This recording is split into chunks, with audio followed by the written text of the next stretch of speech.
Hi and welcome to Basic Human Talk. Ngày nay em chăng chạy lấy sập hư mà các bạn đã miền cho nó chương tha the 5 second rule. Hai nền Nippon sập hư nắng miền cho mua tha này Srima Robin. But true bên Nippon này Srima Robin cứ chia nè Nippon hai nền này dây là thực chất focus self improvement đó là bây là bạn mà nè. Còn so far bọc bom sập hư bay các bạn hơi hai em chăng lực sập hư tim một bọc cả mà chạy bỏ đòn lại tặngគ្នា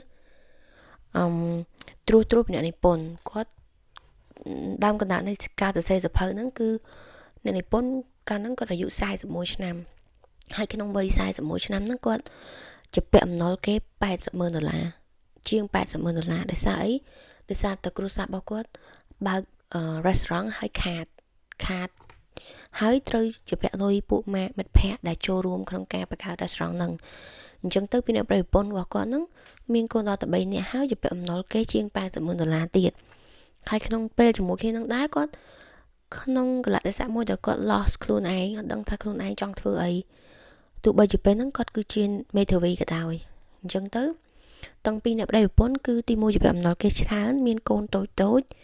ហើយអត់ដឹងថាត្រូវធ្វើមិនដើម្បីដោះស្រាយអំណុលនឹងបានទេអញ្ចឹងទៅ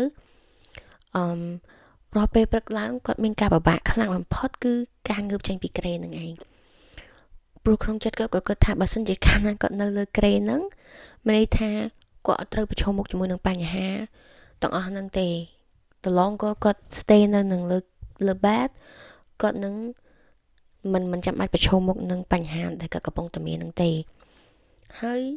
មកព្រឹកទៀតគឺធ្វើឲ្យគាត់ depress ទៅរបៀបថានេះអាការរោ4-10 ដងហើយគាត់ចុចនេះអាការរោនឹង4-10 ដងហើយនៅតែងើបទៀតអញ្ចឹងទៅពីមួយថ្ងៃទៅអំណុលហ្នឹងក៏វានៅតែជាអំណុលអាចិត្តហ្នឹងក៏វារត់ទៅ depress ទៅហើយឆ្លោះប្តីឆ្លោះប្រពន្ធអញ្ចឹងទៅហើយការមើលថែទាំរបស់កូនហ្នឹងក៏អត់បានល្អដែរអញ្ចឹងទៅពីមួយថ្ងៃទៅគាត់ចង់រកដំណោះស្រាយដែរប៉ុន្តែអាចចិត្តដែលនឹកឃើញរឿងអំណុលហ្នឹងភ្លាមគាត់ធ្វើឲ្យគាត់ចង់នៅទៅលើក្រែអត់ចង់ងើបព្រឹកឡើងអញ្ចឹងណាហើយនៅពេលព្រឹកមួយគាត់មើលទូរទស្សន៍ហើយឃើញគេ launch rocket ទៅ space ធម្មតាពេលគេ launch rocket គេរាប់ពី10 9 8 7អញ្ចឹងទៅដល់មួយគេនឹង launch rocket ហ្នឹងហើយ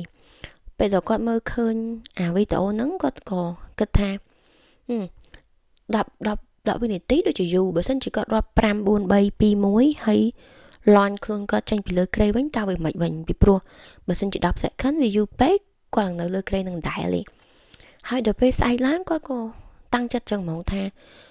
ពេលដែលនេះលការរោលើកទី1គាត់នឹងរាប់5 4 3 2 1ហើយ launch ខ្លួនគាត់នឹងចេញពីក្រែដូច rocket នឹងចឹងហើយគាត់ឃើញថាវា work ព្រឹកទី1 work ព្រឹកទី2នេះការរោអត់ប្របាក់រោលើកទី2ទេគឺរោលើកទី1គាត់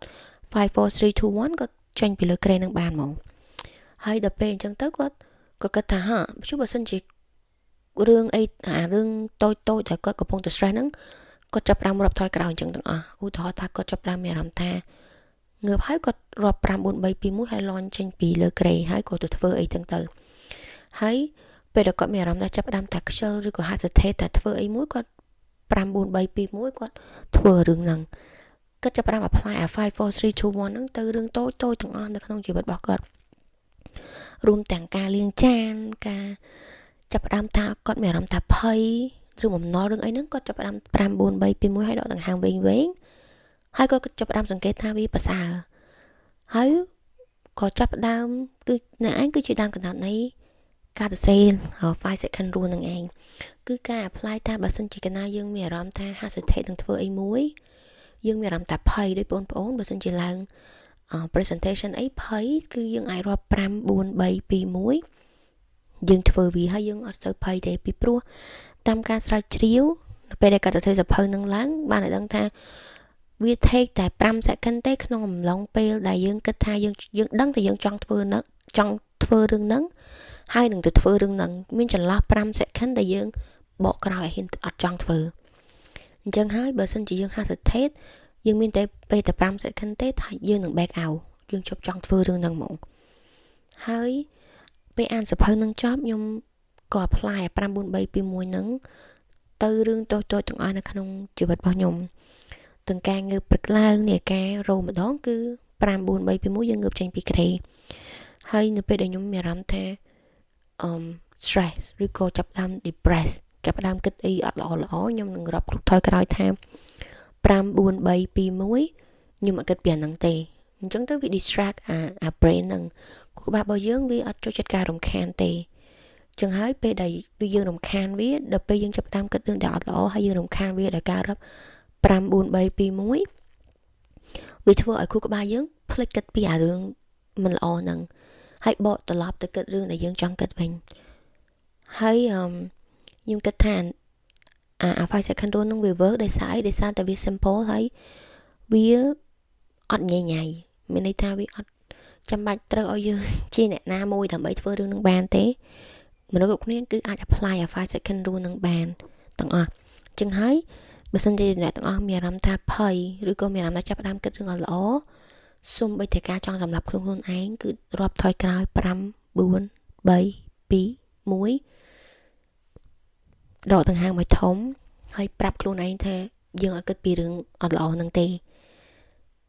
នឹងមានអារម្មណ៍ធូរស្រាលហើយបើសិនជាយើងចង់ធ្វើអីមួយហើយយើងចាប់ផ្ដើមមានអារម្មណ៍ថាអូគួរធ្វើអាហ្នឹងឯងខ្លាចខ្មាស់គេឬក៏ខ្លាចធ្វើទៅខុស5 4 3 2 1ហើយធ្វើវាបើអ្នកទាំងអស់នេះមានអារម្មណ៍ថាខ្ជិលអត់ចង់ទៅលាងចានទេ5 4 3 2 1បើសិនជាអ្នកទាំងអស់នេះអង្គុយងើបឈរហើយដើរទៅលាងចានហ្នឹងឲ្យតែប៉ុណ្្នឹងទេហើយសង្ឃឹមថា5 second rule ហ្នឹងនឹងជួយអ្នកទាំងអស់គ្នាទាំងបញ្ហាផ្លូវចិត្តនិងកិច្ចការងារផ្សេងៗ Thank you so much